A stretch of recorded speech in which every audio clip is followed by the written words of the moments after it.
नमस्कार दोस्तों, हमारे YouTube चैनल पंडित देशराज ब्रजवासी चैनल पर आप सभी का स्वागत है। तो दोस्तों, आज हम आपको बता रहे हैं श्रावण मास के पूरे महीने की कथा, श्रावण मास के प्रथम दिन की कथा।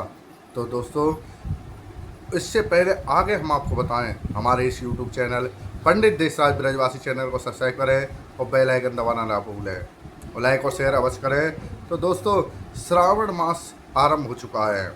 श्रावण मास के पवित्र महीना का आरंभ हो चुका है। मान्यता है कि श्रावण मास में व्रत करने से व्यक्ति की सारी मनोकामनाएं तथा इच्छा पूर्ण होती हैं। इस महीने में जब तप व्रत करने से भगवान शिव जी की विशेष कृपा होती है। तो दोस्तों, ये श्रावण का महीना, सावन का महीना भगवान शिव को अत्यंत प्रिय है। इसलिए दोस्तों, आज हम आपको बता रहे हैं श्रावण मास का प्रथम अध्याय। पहला अध्याय, बोलो शंकर भगवान की जय। सौनक जी ने श्री सूजी महाराज से पूछा, हे महाभाग, आपके मुख से अनेक आख्यान सुने हैं, मुझे तृप्ति नहीं हुई, फिर भी कुछ सुनने की इच्छा बढ़ती जा रही है, जिससे सुनने मात्र से मेरी अत्यंत श्रवण करने की इच्छा ना हो, ऐसी कथा कहिए। श्रवण करने की इच्छा ना हो तो ऐसी कथा कहिए।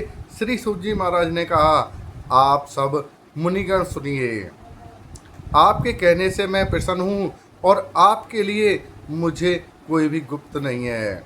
दम रहित होना, आस्तिक बुद्धि होना,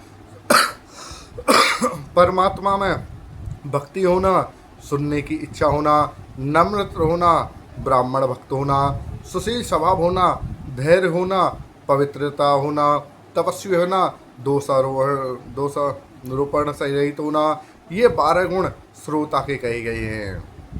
ये सब गुण आप लोगों में ही हैं।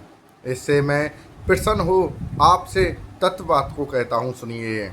एक बार ईश्वर ने सनत कुमार से कहा, हे सनत कुमार, हे सुप्रत, हे ब्रह्मा के पुत्र, आपकी सेवा भक्ति से प्रसन्न हो मैं अत्यंत गुप्त बात कहूँगा। 12 महीनों में श्रावण मास का महीना मुझे अत्यंत प्रिय है। जो श्रावण मास का महत्तम सुनने योग्य हो जाने के कारण मास का श्रावण नाम हुआ है। जो श्रावण मास का महत्तम सुनने योग्य हो जाने के कारण श्रावण नाम हुआ है। पूर्णिमा से श्रावण नक्षत्र के हो जाने से भी मास का श्रावण नाम कहा है। जो श्रावण मास से सिद्धि होने वाला है, अतः श्रावण नाम कहा है। आकाश के समान स्वच्छ हो जाने से नभा नाम कहा। उस मास के धर्मों की गणना करने के लिए भूमि पर कौन समर्थ हो सकता है, जिसके संपूर्ण फलों को कहने के लिए ब्रह्मा हुए हैं, जिसे श्रावण मास के महात्म को देखने के लिए इंद्र हुए हैं। भगवान अनंत ने जिसका फल को कहने के लिए 2 सहस्त्र जीवा धारण की है। अधिक कहने से क्या, इस मास को देखने तथा कहने में किसी की भी सामर्थ्य नहीं है। हे मुनि, अन्य मास इस मास की कला को भी नहीं प्राप्त कर सकते। संपूर्ण मास व्रत रूप है, सारा श्रावण मास धर्म रूप है। इस महीने में कोई भी दिन व्रत शून्य नहीं देखा गया है। इस मास में सब तिथि व्रत वाली कही गई हैं। सनत कुमार ने कहा, हे भगवान, आपने जो कहा, इस मास में कोई भी दिन व्रत शून्य नहीं है। इस महीने की में तिथि भी व्रत शून्य नहीं है। हे श्रेष्ठ, उसको आप मुझसे कहिए, कौन तिथि में कौन सा व्रत होता है और किस बार में कौन सा व्रत होता है।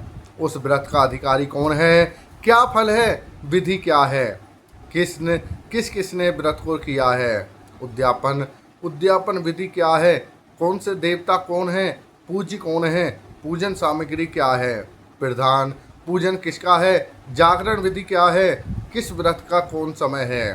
हे प्रभु, वह मुझसे कहिए। श्रावण मास कैसे आपको प्रिय है, किस कारण से पवित्रतम कहा गया है। इस मास में कौन सा अनुष्ठान करने योग्य है प्रभु? मुझसे कहें, आपके समक्ष मुझ मूर्ख को प्रश्न करने का कितना ज्ञान हो सकता है? पूछने से जो रह गया है वह सब मुझसे कहिए। बोलो विष्णु, बोलो शंकर भगवान की जय। तो दोस्तों, इसी के साथ ही आज का प्रथम अध्याय संपूर्ण हुआ। तो दोस्तों, श्रावण मास में इसी तरह से पूरे श्रावण मास में हम आपको एक एक अध्याय करके पूरा श्रावण मास के महीने की कथा को आपको सुनाएंगे और आपको बताएंगे।